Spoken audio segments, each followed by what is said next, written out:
안녕하세요 여러분. 오늘은 세계문화유산 산사에 대한 이야기를 할 거예요. 세계문화유산 하면 여러분 어떤 것들이 떠오르세요? 중국의 만리장성, 이탈리아의 피사의 사탑, 이집트의 피라미드 등이 떠오르시죠? 이런 문화유산들은 누구나 다 세계적으로 봤을 때도 중요하다고 인지하는 문화유산이에요. 자, 그렇다면 우리나라의 세계문화유산은 어떤 것들이 있을까요? 여러분 머릿속에 얼핏 떠오르는 많은 문화유산들이 있을 거예요. 불국사도 있을 거고 석굴암도 있을 거고 수원 화성이라든지 이런 것들이 있겠죠. 자, 그런데 제가 여러분한테 좀 어려운 질문 한번 드려볼게요. 우리나라 세계문화유산은 몇 개 있다라고 생각하세요? 우리나라 세계문화유산의 개수를 아시는 분은 정말로 문화유산에 대한 관심이 많으시거나 아니면 저처럼 문화재 또는 역사학을 강의하시는 선생님일 거예요. 자, 우리나라 세계문화유산 개수를 알기 위해서는 기본적으로 우리나라 세계문화유산이 언제 등재되기 시작됐는지에 대한 부분을 먼저 알아야 돼요. 우리나라 세계문화유산의 등재는 1995년도 종묘부터 시작되기 시작했고 같은 해 종묘와 그리고 난 다음에 불국사, 석굴암, 해인사, 장경, 판전까지 3건이 먼저 등재가 됐어요. 대부분 해인사 하면 해인사 팔만대장경이 유명하기 때문에요. 팔만대장경이 먼저 세계문화유산이 됐다라고 생각하실 수 있는데요. 팔만대장경이 아니라 팔만대장경을 보관했던 판전이 세계문화유산으로 먼저 등재가 됐어요. 오늘 강의 주제가 되는 산사는 2018년도에 세계문화유산으로 등재가 됐고요. 이게 우리나라 세계문화유산 중에서는 13번째로 등재가 된 문화유산입니다. 그리고 14번째가 바로 서원이고요. 그리고 작년에는 갯벌이 세계문화유산 됐죠. 그래서 총 우리나라는 15건의 세계문화유산을 가지고 있어요. 그런데 이 15건 이외에도 지금까지 제가 앞에서 설명드린 부분은 형태가 있는 유형에 대한 부분을 설명을 드렸고요. 형태가 없는 문화유적에 대해서는 또 별도로 무형 문화유산이라고 등재를 따로 해주거든요. 이런 문화유산도 저희는 많이 가지고 있어요. 강강수월래라든지 농악이라든지 이런 것들에 대해서는 약 21건을 별도로 이제 등재시켜놨고요. 그리고 또 기록유산은 또 별도거든요. 그래서 기록문유산에 해당되는 건 조선왕조실록이라든지 이런 게 해당이 되겠죠. 그래서 세계문화유산 15건, 그리고 무형유산 21건, 그리고 기록유산 16건을 포함해서 총 52건의 세계문화유산을 가진 나라예요. 그러면 전 세계에 엄청나게 많은 나라가 있죠. 약 200여 개국의 나라들이 있는데 이 많은 나라 중에서 세계문화유산을 50건쯤 가지고 있는 나라는 세계문화유산을 많이 가지고 있는 나라일까요? 아니면 세계문화유산을 적게 가지고 있는 나라일까요? 우리가 세계문화유산 순위로 따지면 약 20위권 정도에 들어가거든요. 그런데 우리가 경제 10등 안에 들어가는 경제대국의 나라예요, 대한민국이. 그렇다면 세계문화유산이 20위권에 들어가기 때문에 그렇게 많은 세계문화유산을 가지고 있다라고 생각하지 않을 수도 있는데 여기서 중요한 건 우리가 실제로 대외적으로 전 세계 속에서 이야기할 때는 우리나라를 상징적으로 나타내는 몇 가지 숫자가 있어요. 혹시 108이라는 숫자를 딱 기억하시면 108 번뇌와 관련된 내용을 가지고 이야기하시는 분이 많은데 이 108이라는 숫자는 전 세계에서 우리나라의 국토 면적이에요. 전 세계 200여 개 국 중에서 실제로 국토 면적이 108번째 수준밖에 안 되고요. 더욱더 안타까운 사실은 지금 BTS다 이래서 한류가 전 세계적으로 엄청나게 히트를 치고 있지만 실제로는 여행객들이 엄청나게 많은 해외여행을 다니고 있는데요. 그 중에서 100명이 전 세계 인구 해외여행을 다니는 사람들이 다라고 하면 그 중에서 딱 한 명 대한민국에 들려요. 그러니까 실제로는 규모도 작고 그리고 뭔가 세계 사람들에게 인지되는 점도 낮지만 세계문화유산을 20위권, 50건 넘는 세계문화유산을 가지고 있다는 건 정말로 문화유산으로는 국제사회에서 꽤 인정받는 지위에 있다라고 우리는 생각할 수 있어요. 자, 그러면 이렇게 많은 우리 문화유산 중에서 어떤 문화유산, 어떤 세계문화유산이 가장 중요한 문화유산일까요? 여러 가지로 생각할 거예요. 사람들은 95년도에 처음 낸 종묘라든지 불국사 석굴암이 가장 중요한 세계문화유산일 거라고 생각할 수도 있지만 제가 생각할 때는 우리나라의 가장 중요한 세계문화유산은 산사라고 생각을 해요. 산사가 왜 중요할까요? 우리 문화의 근간이라고 이야기할 수 있는 불교 문화를 가장 잘 대표하고 있기 때문에 산사가 가장 중요한 문화유적이라고 저는 생각하고 있어요. 자, 그러면 이 불교 문화를 기반으로 하는 세계문화유산이 등재된 경우는 우리나라만 있을까요? 그건 아니겠죠. 중국도 있고 일본도 있어요. 중국의 세계문화유산은 아까 제가 말씀드린 유형의 세계문화유산만 약 50건 정도를 가지고 있고 무형 이런 것까지 합치면 전 세계에서 가장 많은 문화유산을 가지고 있는 나라가 중국입니다. 그런데 이렇게 많은 세계문화유산을 가진 중국에서는 불교 문화와 관련된 세계문화유산이 그렇게 많지가 않아요. 가장 대표적인 게 중국은 석굴사원의 나라죠. 운항, 운강, 도낭, 그리고 용문. 이게 중국의 3대 석굴사원이라고 이야기를 하고 심지어 중국에 있는 10개의 석굴사원을 모아서 10대 석굴사원이라고 이야기를 해요. 대부분의 석굴사원들이 다 중국에서는 세계문화유산으로 등재가 됐어요. 그리고 같은 석굴사원을 만드는 인도가 있죠. 인도에는 아잔타 석굴과 엘로라 석굴이 세계문화유산으로 같이 등재가 됐죠. 그런데 인도에 있는 석굴사원들은 정해져 있어요. 비하라 굴과 차이티아 굴이라고 해서 불교 행위를 하는 곳과 서로 모여서 공부를 하는 공간이 이렇게 나눠져 있거든요. 그거에 비해서 중국에 있는 석굴사원들은 이런 공간 구분이 좀 잘 안 돼 있다라는 게 같은 석굴사원이지만 인도의 석굴사원과 그리고 중국의 석굴사원이 세계문화유산으로 등재가 됐지만 좀 다른 의미가 있어요. 그러면 바다 건너 또 일본으로 한번 가볼게요. 일본에는 몇 개의 세계문화유산이 있을까요? 전체적으로 우리나라보다 좀 면적이 크고 인구가 많은 것도 사실이지만 실제로 우리보다 많은 문화유산을 가지고 있고요. 더욱더 재밌는 사실은 일본에서는 히로시마의 원자폭탄을 막고 그리고 난 다음에 그 원자폭탄 도움을 세계문화유산으로 등재를 시켜달라라고 이야기를 해요. 전쟁에서 진 가장 치욕적인 순간을 기록하고 있는 것이 바로 히로시마 원폭돔인데도 이 원폭돔을 세계문화유산으로 등재시켜달라고 했던 나라가 일본이에요. 일본의 불교와 관련된 세계문화유산은 전 세계적으로 봤을 때도 가장 오래된 목조 건물을 가지고 있는 법륜사 나라 지역의 불교문화유적 하나, 당시 수도였던 교토 지역의 문화를 가지고 있는 교토의 불교문화 이거 두 건을 처음에 세계문화유산으로 등재를 시켰는데 일본의 세계문화유산에 초창기 된 나라와 교토 지역의 문화유산 같은 경우는 너무 오래된 건물에 치중하다 보니까 불교 건물과 함께 플러스 알파 실제로 일본에서 가장 중요한 가장 오래된 신사도 세계문화유산을 같이 등재를 시켜놨어요. 그래서 일본의 세계문화유산은 개수가 상당히 많고 나라 교토는 불교 문화를 독자적으로 해서 세계문화유산으로 등재시켰다고 하기에는 약간은 좀 부족한 감이 있어요. 그리고 그나마 우리 문화유적과 가장 비슷한 문화재가 맨 마지막에 이와테 현에 등재된 히라이즈미라는 곳이 있거든요. 이 히라이즈미는 14세기에 당시 이제 극락 신앙이 일본에서 상당히 성행을 했고 그 극락과 관련된 내용을 담고 있는 14세기를 대표하는 일본의 대표적인 사찰군이죠. 그래서 이 히라이즈미 유적이 그나마 일본에서는 불교의 정확한 형태, 그러니까 극락과 관련된 내용들을 통해서 세계문화유산으로 등재를 시켜달라고 했던 유적이에요.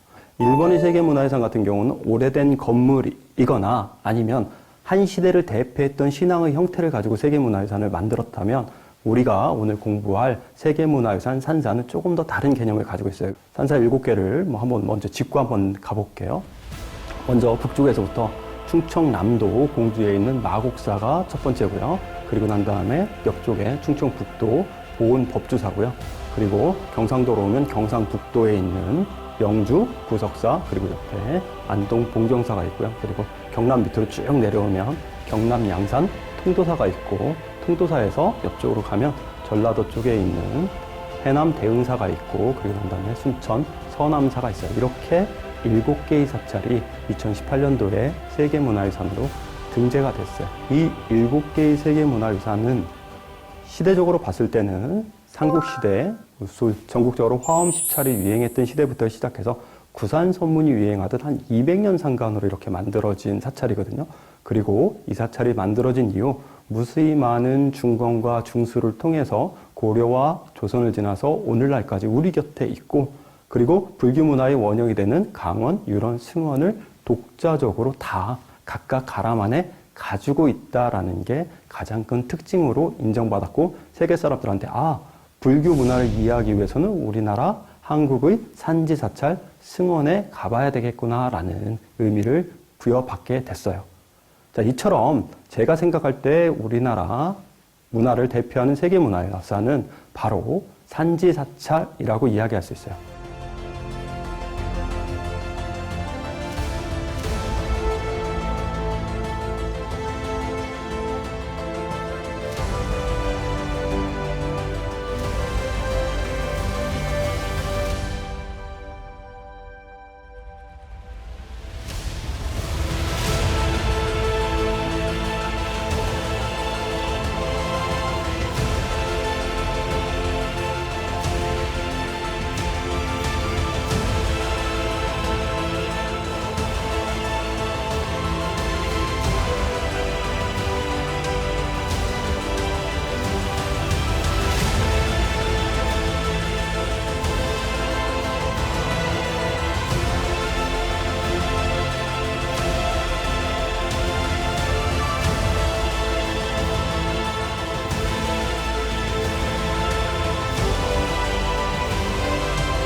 그러면 본격적으로 이 산지사찰 세계문화유산 승원을 우리가 좀 구체적으로 좀 살펴보도록 할 거예요.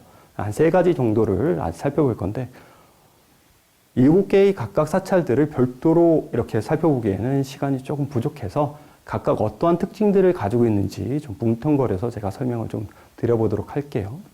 무엇보다 각각의 7개의 사찰은 각각 다른 종파적 특징을 가지고 있다는 게 가장 큰 특징이에요. 부속사는 여러분이 너무나 잘 알다시피 의상과 관련된 화엄 10차례 개념으로 창건된 사찰이고 화엄과 관련된 사찰이에요. 그럼 봉정사는 의상의 제자에 의해서 만들어졌기 때문에 봉정사와 그리고 부속사는 화엄계 사찰이고요. 그리고 법주사 같은 경우에는 미륵을 대표하는 우리나라 양대 사찰이 있는데 그 중에 하나가 법주사고 그리고 난 다음에 하나가 김제에 있는 금산사예요. 순천 서남사 같은 경우에는 쌍탑이 있거든요. 근데 쌍탑을 가지고 있는 사찰들은 통상적으로 저희가 법학의 사찰이라고 이야기를 해요. 그리고 마곡사라는 사찰이 있는데요. 이 마곡사와 그리고 대흥사는 다른 사찰에서 나오지 않는 아주 독특한 가람적 특징이 나타나는데 그게 뭐냐면 사찰 중간을 가르고 있는 물이 흐르고 있어요. 그런데 사찰 한복판에 물이 이렇게 지나가면 가람이 양분되기 때문에 상당히 가람 배치를 하기에 어려운 부분이 있어요. 그래서 대부분의 사찰들은 물이 측면이라든지 아니면 한쪽에 이렇게 치우치는 방향성을 설정하지 가람의 중앙을 이렇게 가로지르는 경우는 없거든요. 근데 마곡사가 그렇고 대흥사가 가람을 좀 나눠서 마곡사 같은 경우는 북원과 남원이라고 이야기를 하고 대흥사 같은 경우는 동원과 서원이라고 이야기해서 계곡을 중심으로 했을 때 조금 가람이 좀 나눠지고 있어. 초창기 불교 건축이 사찰이 만들어지는 여러 가지 신앙적 형태를 가장 잘 간직하고 있는 사찰이 바로 우리의 산사라고 이야기할 수 있어요.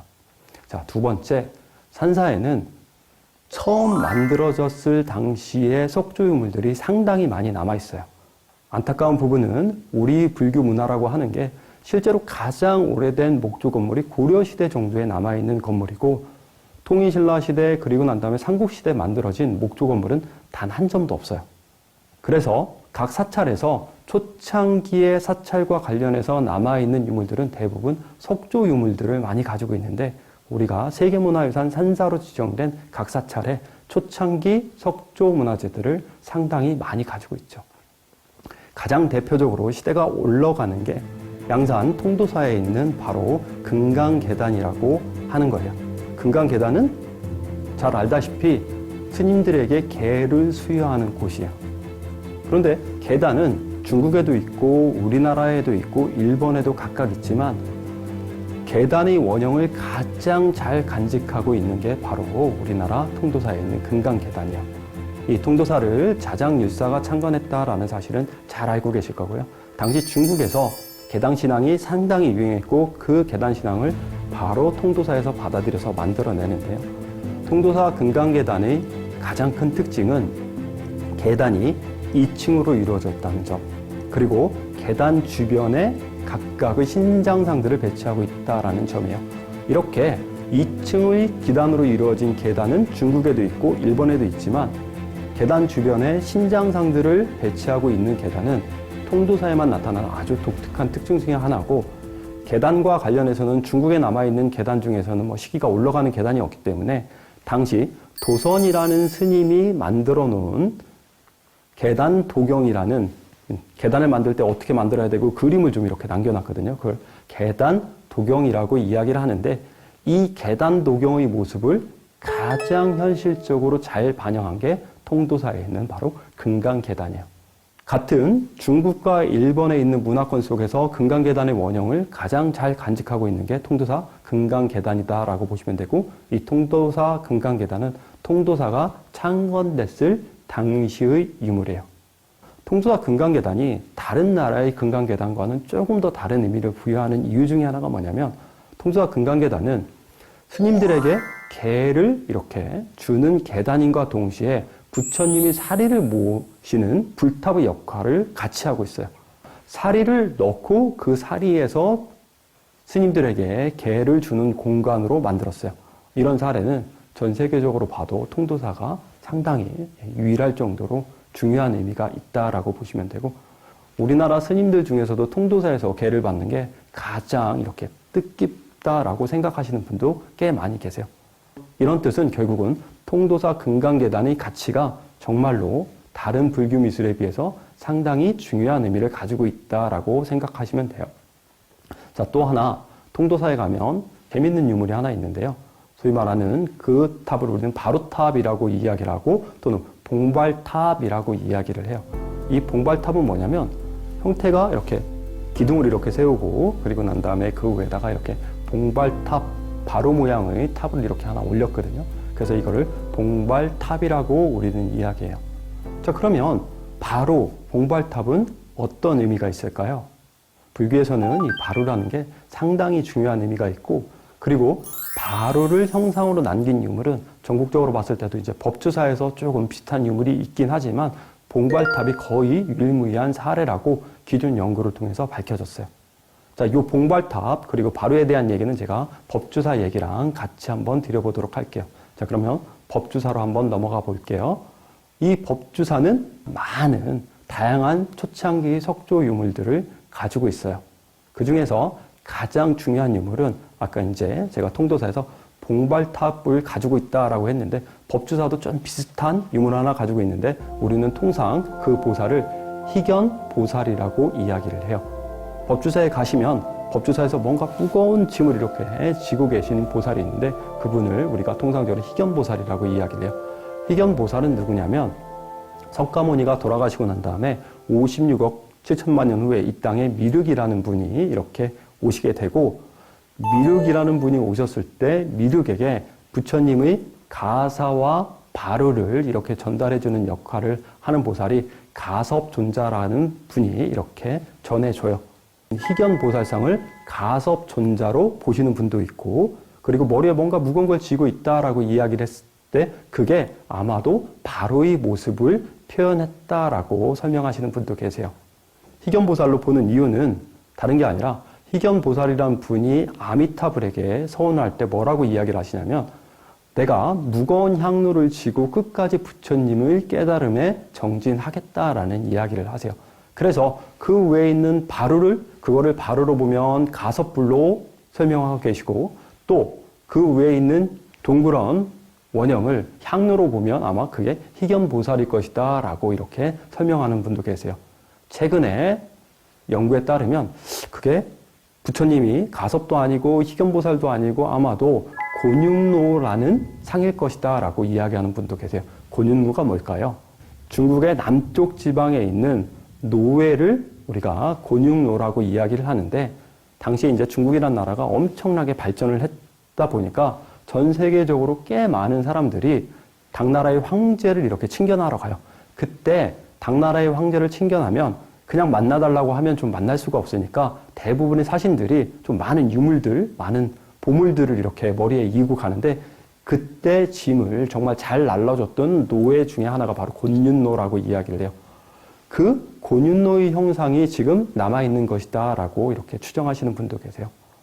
무엇보다 중요한 건 희견보살이 됐든 뭐 가섭존자가 됐든 아니면 이걸 곤윤로로 보든 간에 중요한 거는 대부분 고대에 남아있는 불상 위주의 상들만 남아있지 뭔가 다른 상들이 잘 남아있지 않은 상황에서 희경보살, 가섭불존자라고 해석을 한다면 정말 고대에 남아있지 않은 불보살과 그리고 기타 우리 불교 미술을 새롭게 좀 다양하게 해석할 수 있는 아주 중요한 존상이 한 분 남아 계세요.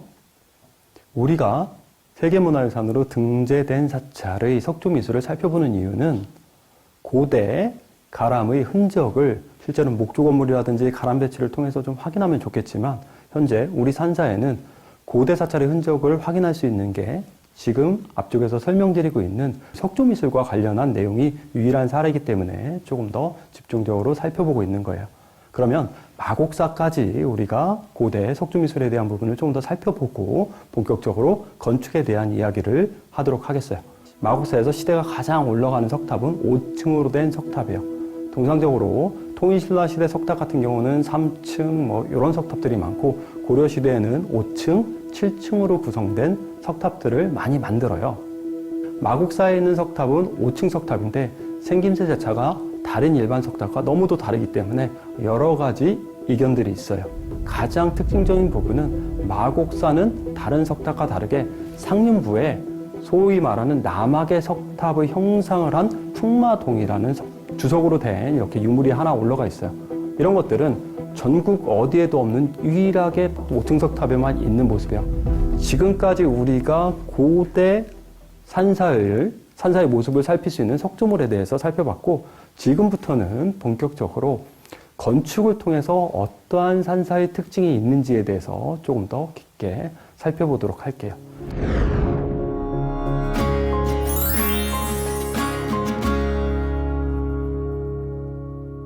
자, 다시 통도사로 한번 돌아가 볼게요. 통도사는 금강계단이 아까 상당히 중요하다라고 제가 설명을 드렸는데 금강계단 앞에 또 대웅전이라는 이름이 써져 있고 금강계단이라는 건물이 있어요.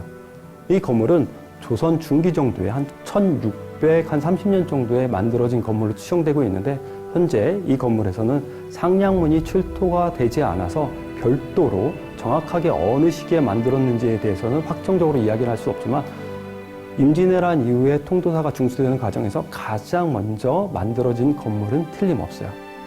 자, 이 건물의 가장 큰 특징은 뭐냐면 통상적으로 불전하면 건물 안에 부처님을 모시는 게 통상적인 특징이지만 이 통도사 금강계단이라는 건물은 실제로 부처님 자리에 부처님이 없고 그냥 이렇게 불단만 모셔놨어요. 불단만 따로 모셔놓은 이유는 다른 이유가 아니라 바로 그 뒤쪽에 부처님이 진신사리를 모셔놓은 금강계단이 있기 때문에 그래요. 전체적인 내부의 형상으로 봤을 때도 이 통도사에 있는 대웅전이라는 건물이 참 특이하기도 하지만 또 하나 들어가는 방향이 세 방향에서 동일한 형태를 나타낸다는 거예요. 정면이 세 방향인 건물이다라고 설명드릴 수 있는 거예요. 정면이 세 방향이면 건물을 만들기가 어땠을까요? 상당히 어렵겠죠. 왜냐하면 우리 목조 건물에서는 들어가는 주 방향에 따라서 지붕의 방위를 별도로 만들어야 되거든요. 지붕이 많이 꺾이는 건물을 만드는 게 실제로 목조 건물에서는 상당히 어려운 작업인데 통도사 대웅전 같은 경우 들어가는 방향이 세 방향으로 들어가기 때문에 지붕이 다른 건물에 비해서 훨씬 더 많이 꺾여져 있고 조금 더 쉽게 설명드리자면 팔짝 지붕의 건물 요소와 맞배 지붕의 건물 요소가 혼합돼서 나오는 아주 독특한 평면 형태를 나타내고 있어요. 이런 평면 형태를 소위 말하는 저희는 정자형 평면 형태라고 이야기를 해요. 그러면 이런 정자는 어느 쪽에 가장 많이 있느냐? 우리가 잘 알고 있는 왕릉 앞쪽에 보면 소위 말하는 정자각이라고 해서 왕릉에게 제사 지내는 공간을 정자각으로 만드는데 그 모습과 그리고 통도사에 있는 대웅전의 모습이 동일한 정자 형태거든요. 그래서 혹자들은 아마도 조선시대 왕릉의 모습을 불교에서 받아들여서 이렇게 정자각과 관련된 평면 형태로 만들었을 것이다 라고 추정을 하지만 실제로 제가 생각할 때는 조선시대 정자각의 모습이 원래는 불교의 정자각을 만든 모습에서 이렇게 흘러가서 조선시대 의뢰행위로 바뀌었다라는 생각을 해요. 왜냐하면 통도사 대웅전이 정자각이 된 이유는 다른 이유가 아니라 통도사 가람 자체가 일반 가람과는 조금 다른 체계를 가지고 있어서 그래요. 여러분 잘 생각해 보시면 통도사에 들어가는 방향을 보시면 통도사에서는 일주문을 통해서 대웅전까지 이렇게 하나의 축선을 형성해서 이렇게 쭉 들어가고요. 그리고 다른 가람과 틀리게 통도사는 세 개의 벼론을 두고 있어서 상로전, 중로전, 하로전 영역이에요. 들어가는 죽축선의 수직 방향으로 하로전, 중로전, 상로전 영역이 이렇게 별도로 형성이 되어 있거든요. 그렇기 때문에 들어가는 방향이 십자 구성을 하고 있기 때문에 건물 자체도 일부러 통도사에서는 이렇게 통도사 대웅전을 십자로 만든 거예요. 이런 가람 배치 형태가 이미 고려 그리고 처음 만들어졌을 당시부터 삼원가람 체계로 만들어졌을 가능성이 커요. 그렇게 본다면 통도사 대웅전이 정자 형태로 된 가장 이른 시기의 건물이고 이런 것들이 시간이 지나면서 고려, 조선시대 왕릉의 정자 가구로 이렇게 전파됐을 가능성이 있다라고 추정하는 이유예요. 조선 후기에 만들어진 대웅전 중에서 정자 형태로 만들어진 유일무이한 건물이 바로 통도사 대웅전이라는 건물이고 또 통도사에는 조선 후기에 엄청나게 중요한 건물들이 많이 있는데 재밌는 건물도 실제로 많아요. 그 많은 건물들에서는 뭐 다 설명을 드리기에는 좀 어렵지만 제가 몇 가지 건물만 더 설명을 좀 드려볼게요. 통도사 대웅전 앞쪽에 있는 명부전이라는 건물이 있는데 이 명부전이라는 건물은 어떤 용도로 쓰나요? 죽은 사람의 명복을 빌기 위해서 쓰는 건물이에요. 근데 재밌는 거는 이 통도사 명부전은 5칸 형태를 취하고 있어서 건물이 상당히 큰 편이에요.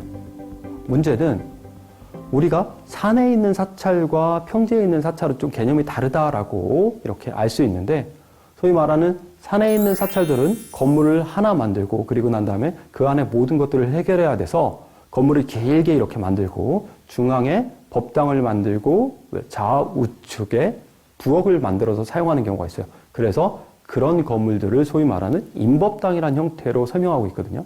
근데 통도사에는 바로 통도사 명부전이 실제로는 통도사라는 곳에 별도의 부엌 공간을 놓을 이유가 없는데도 불구하고 5칸 건물에 중앙 3칸을 불전으로 쓰고 있고 양쪽 옆에 부엌 공간을 별도로 두고 있어서 산지 사찰에 나오는 임법당의 형태를 통도사 이렇게 명부전에 이렇게 놓기도 해요.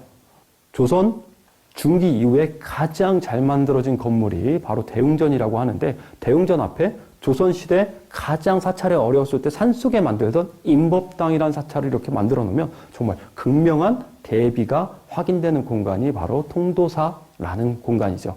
예, 통도사는 상로전, 중로전, 하로전 영역으로 나눠지는데 각각의 영역을 구성하고 있는 가람배치 형태가 좀 다른 모습이에요.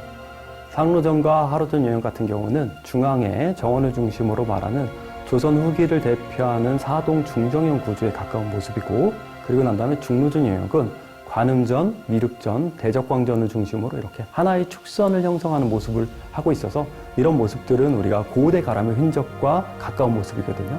그래서 이런 차이가 있어요. 중로전을 구성하고 있는 가장 중앙에는 맨 앞쪽에는 관음전이 있고 관음전 뒤에 미륵전이 있고 미륵전 뒤에 대적광전이 있는 이런 형태 그리고 관음전이 석탑 위치에 관음전이 있거든요.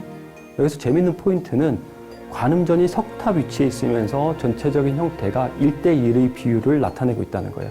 1대1의 비율을 유지하고 있고 그리고 우효가 가능한 형태로 만들었다는 건 관음전이 중로전에서는 고대 석탑의 역할을 관음전이 하고 있다라고 보시면 돼요. 그리고 이제 하로전 영역으로 내려가 볼게요. 하로전 영역은 영산전을 중심으로 약사전과 그리고 극락보전이 이렇게 있고 극락보전 앞에 있는 누각을 놓고 있는 전형적인 조선 후기를 대표하는 중정형 가람 배치가 나타나고 있어요. 이러한 형태들은 조선 후기 산지에서 가장 많이 나오는 형태예요.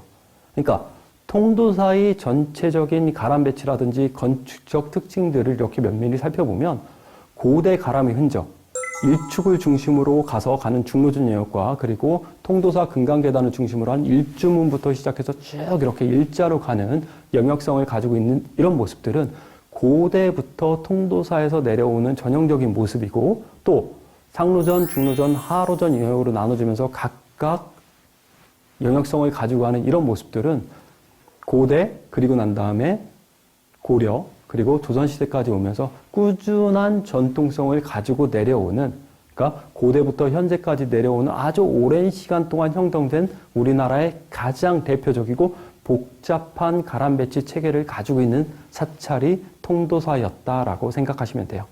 통도사는 정말로 우리 불교 역사에서 가장 중요한 사찰이에요. 제 생각 같아서는 통도사 하나만 세계문화유산으로 등재를 시켜도 충분했겠다라는 생각이 들기도 해요. 자, 그러면 다음으로는 우리가 저쪽 서남사 쪽으로 한번 내려가 보도록 할게요.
자, 서남사 같은 경우는 우리가 통상적으로 대부분 앞쪽에서 설명한 사찰들 대부분 조계종과 관련된 사찰인데 본살이라고 이야기를 하는 곳이고 일반인들한테는 조금은 알려지지 않은 사찰 중에 하나죠. 그렇지만 이 서남사의 가장 중요한 특징은 대웅전을 중심으로 쌍탑을 가지고 있는 법학의 사찰이었다는 게 가장 중요한 특징이고, 그리고 서남사가 보기보다는 꽤 많은 단을 이렇게 형성해서 고대 사찰의 흔적의 모습들을 확인할 수 있어요. 서남사에는 약 20여 개 이상의 건물이 있기 때문에 각각의 건물들이 다 중요한 특징이 있겠지만 그 중에서 가장 중요한 특징은 관음전이라는 정각이에요. 아까 통도사에서 이야기했던 통도사 대웅전처럼 정자형으로 된 유일한 형태예요. 서남사에 있는 원통전에 들어가 보면 원통전을 중심으로 정자형은 곧 우효와 관련된 정각이기 때문에 중앙에 부처님은 관음보살을 모시고 관음보살을 모시고 사방을 이렇게 두루 돌아다닐 수 있게 우유를 할 수 있는 충분한 시스템을 만들고 있어요. 서남사에 대한 얘기는 이 정도에서 좀 정리를 하도록 하고요. 그리고 다음으로 좀 법주사 정도로 좀 다시 한번 넘어가 볼게요. 법주사는 조선 후기를 대표하는 가장 큰 사찰이었다라고 생각하시면 돼요. 우리가 통상적으로 고려 시대까지만 하더라도 불교를 기반으로 해서 만들어진 사회였기 때문에 불사를 하면서 엄청나게 많은 지원들을 받아요. 그거에 비해서 상대적으로 조선 후기는 사찰에서 자체적으로 모든 것들을 다 충당해야 되기 때문에 불사를 할 때 뭔가 큰 그림을 그려서 불사하기가 어려운 부분이 있어요. 그런데 그거에 비해서 법주사는 조선 후기 임진왜란 이후에 뭔가 하나의 플랜을 가지고 만든 대형 조선 후기를 대표하는 가장 중심의 사찰이고, 조금 더 나아가면 이거는 왕실의 적극적인 지지 하에서 만들어진 사찰이라는 사실을 우리가 가람을 통해서 미루어 짐작할 수 있어요. 조선시대는 유교를 숭상하고 불교를 배척했던 시대였기 때문에 사찰을 전폭적으로 왕실에서 지원하기가 어려운 구조였죠. 조선시대에 사찰이 전폭적인 지지하에서 만든 곳은 양주에 있는 회암사지 정도가 조선 초기 이성계의 전폭적인 지원으로 만들었어요. 그런데 그게 이제 임진왜란이라든지 이런 전쟁을 통해서 현재는 그 터만 남아있지만 엄청나게 넓은 터가 남아있어요. 그 터 이외에 조선 후기의 왕실 발원 사찰이라고 할 수 있는 경기도 지역의 사찰들이 있지만 이 사찰도 규모가 상당히 적은 편이에요. 그거에 비해서 이 법주사라는 사찰은 어마어마하게 넓은 규모와 스케일을 자랑하죠. 조선 후기에 만들어지는 일반 불전에 비해서 건물 크기가 2배 정도 크고요. 그리고 그 덕분에 중앙에 있는 5층 목탑이 정말 더 빛나게 되는 거예요. 우리나라에서 유일무이하게 남아있는 목탑의 흔적이고요. 우리나라 목탑은 고대부터 황룡사라든지 미륵사에서 상당히 많은 목탑을 만들었다라는 관련 기록이 전해지지만 실제로 현존하는 목탑은 존재하지 않아요. 이 법주사에 남아있는 5층 목탑이 현존하는 목탑 중에서 규모가 엄청 크고 높이가 거의 30m가 넘거든요. 그것뿐만 아니라 스케일도 전체적으로 상당히 큰 편이고, 법주사에 있는 5층 목탑의 가장 재밌는 특징 중에 하나는 이 법주사 5층 목탑 같은 경우는 초석이 없이 그냥 기단 위에 이렇게 건물을 올리고 있는 구조고요. 그리고 전체적인 건물의 형태로 봤을 때는 기단에 비해서 전체적으로 좀 몸통이 좀 큰 편이에요. 그래서 전체적으로 건물이 옆으로 좀 퍼져 있다라는 생각이 들거든요. 그 이유는 다른 게 아니라 원래 기단은 고려시대 때 만들어진 기단에 조선 후기에 만들어진 목탑이 올라가다 보니까 기본적으로 이제 비율이 좀 안 맞는 특징이 있지만 어찌됐든 고려 또는 통일신라 시대도 없는 목탑의 흔적을 바로 우리가 법주사 5층 목탑에서 확인할 수 있다는 점이 가장 중요한 특징이에요. 또 대웅전이라는 건물이 있는데요. 이 법주사 대웅전은 우리나라에서 가장 큰 건물 중에 하나예요. 더욱더 놀라운 사실은 대웅전 안으로 들어가 보면 큰 부처님이 있는데 부처님 사이즈가 거의 5m가 넘을 정도로 아주 큰 부처님을 모시고 있어요. 대웅보전의 가장 큰 특징은 바깥에서 볼 때는 2층이지만 내부로 들어가면 1층의 구조를 나타내고 있다는 거예요. 이런 건물들을 우리는 통층형 구조라고 이야기를 해요. 큰 불상을 만들기 위해서 아주 특별하게 제작된 건물을 통층형 건물이라고 이야기를 해요. 법주사 대웅보전에 나오는 여러 가지 건축 기법들이 있는데 이런 건축 기법은 조선 후기 일반적인 건축 기법, 일반 불전에서 나오는 건축 기법과는 조금 다른 모습을 띠고 있어요. 아마도 조선 후기 법주사가 재건될 당시에 왕실의 적극적인 지원 또는 왕실의 몫에 의해서 법주사가 완성되기 때문에 전국에서 가장 큰 규모의 스케일을 법주사에 표현할 수 있었을 것이라고 추정할 수 있어요. 이처럼 법주사는 조선 후기 사찰을, 가람배치의 사찰을 이야기할 때 왕실과 직접적인 연관을 이야기할 수 있는 아주 중요한 가람배치 또는 가람의 스케일을 나타내고 있다는 게 아주 중요한 특징 중에 하나예요. 자, 다음은 공주 마곡사로 한번 가볼게요. 마곡사에는 아주 중요한 건물들이 크게 한 3가지 건물 정도가 있는데요. 마곡사 영산전, 그리고 난 다음에 대강보전, 그리고 난 다음에 대웅보전, 이 3개가 중요한 의미가 있는데 시대가 좀 올라가는 건물이고요. 그러나 영산전과 그리고 난 다음에 대웅보전은 같은 이제 석가모니를 표방하는 건물이기 때문에 건물 자체에 큰 특징은 없습니다만 마곡사 대웅보전은 2층의 형태, 중층형으로 된 아주 중요한 건물 중에 하나라는 게 좀 특징적이고요. 법주사의 중층 건물에 비해서는 마곡사는 실제로 단층 건물 높이 정도밖에 안 되지만 일부러 마곡사의 중층 건물을 만들었다는 건 아마도 전체적인 사이즈가 적게 만든 단층 건물의 형태에서 동일한 평면으로 만들어도 충분한 곳에 2층 건물을 만들었다는 것은 그만큼 마곡사에서 반드시 2층 건물을 만들 필요가 있지 않았나라고 생각할 수 있어요. 이거는 반대로 이야기하면 원래 마곡사 대웅보전을 만들기 이전에 마곡사에 대웅보전인지 어떤 건물인지는 정확하게는 모르겠지만 2층으로 된 건물이 존재했기 때문에 그 모습을 복원을 해내지 않았나라고 생각할 수 있어요. 그리고 또 마곡사의 가장 재미있는 건물은 대강보전이라는 건물인데요.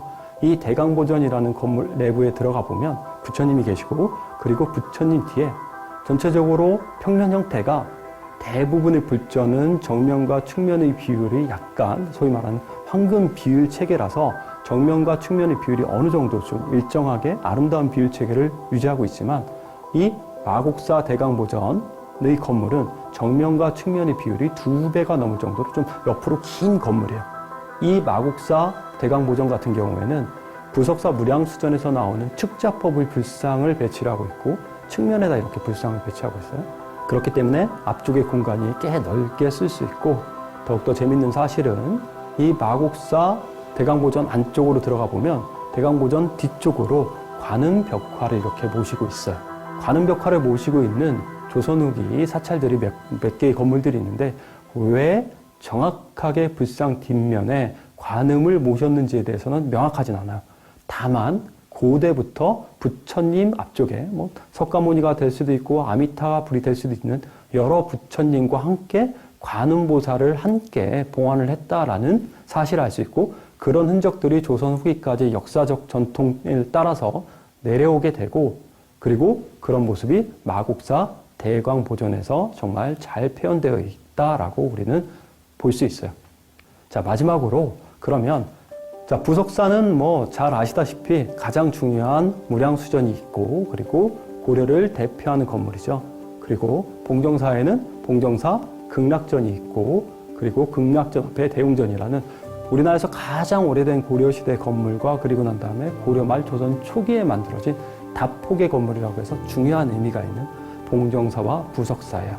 뿐만 아니라 전체적으로 봉정사와 부석사를 들어가기 위해서는 소위 말하는 우리가 조선 후기의 가장 대표적인 형태인 누와 진입, 산사할 때 우리가 떠오르는 바로 누와 진입 그리고 산 주변의 경치와 함께 어우러지는 모습을 가장 잘 구현해내고 있는 곳이 봉정사와 부석사예요. 실제로 우리가 산사라는 말에 가장 어울리는 사찰이 봉정사와 바로 부석사라고 생각하시면 돼요. 그거와 함께 대웅사가 마지막으로 남아있는데요. 이 대웅사라는 사찰은 대광보전을 중심으로 대웅전 영역을 중심으로 바로 건너편에 천불전이라는 영역이 따로 있는데요. 이 천불전, 대웅전 영역보다는 천불전 영역에 있는 부처님이 더 유명하고 시대가 더 올라가요. 거의 1800년대 초반에 만들어진 천불전이라는 정각이 있고요. 그리고 우리나라에서는 다불신앙이 그렇게 많이 발전하지 않았는데 경주에 있는 기림사에서 또 다불신앙 형태가 남아있고 그리고 대웅사에 있는 천불의 신앙 형태를 통해서 확인할 수 있고 천불전이란 정각의 규모가 상당히 적은데도 전라도를 대표하는 가장 의장, 장식이 화려하게 돼 있는 건물 중에 하나입니다. 이런 화려한 의장을 나타내는 건물은 내소사 대웅부전부터 시작해서 그게 전라도 지역에서 쭉 뿌리를 이어서 전파가 되고 그 마지막 단계가 바로 대웅사 천불전이라는 건물이에요. 뿐만 아니라 대웅사는 사명대사, 초이선사 많은 유명한 문화유산을 남기고 있는 곳이 바로 대웅사라는 곳이죠. 그리고 대웅사의 가장 큰 가치를 나타내는 것 중에 하나가 대웅사 이제 북미르감이라고 하는 마애불이 아주 시기가 올라가는 좋은 마애불이 하나 있죠. 지금까지 설명한 우리나라의 산사에는 고대부터 시작해서 산사가 처음 만들어지는 통상 7세기에서 9세기 정도 스타트를 끊어서 고려, 조선시대까지 내려오는 많은 문화유산들을 간직하고 있고 때에 따라서는 사찰이 완전히 다 없어지는 피해를 입기도 해요. 하지만 그런 피해 현상들을 끝까지 극복하고 거의 1000년 이상의 긴 역사를 자랑하는 우리 산사기 때문에 수십 번 이상의 중검과 중수 과정을 걸쳐서 오늘날까지 전해지고 있어요. 이상으로 오늘 강의를 좀 마치도록 할 거고요. 나머지 새로운 사실들, 산사와 관련된 사실들을 한번 현장에 가셔서 산사가 있는 전국의 많은 곳들을 좀 두루두루 탐방을 하면서 산사의 모습이 어떤 모습이었는지 한번 느껴보는 것도 정말 이 강의를 통해서 제가 여러분에게 하고 싶은 이야기가 될 겁니다. 오늘 고생하셨습니다. 감사합니다.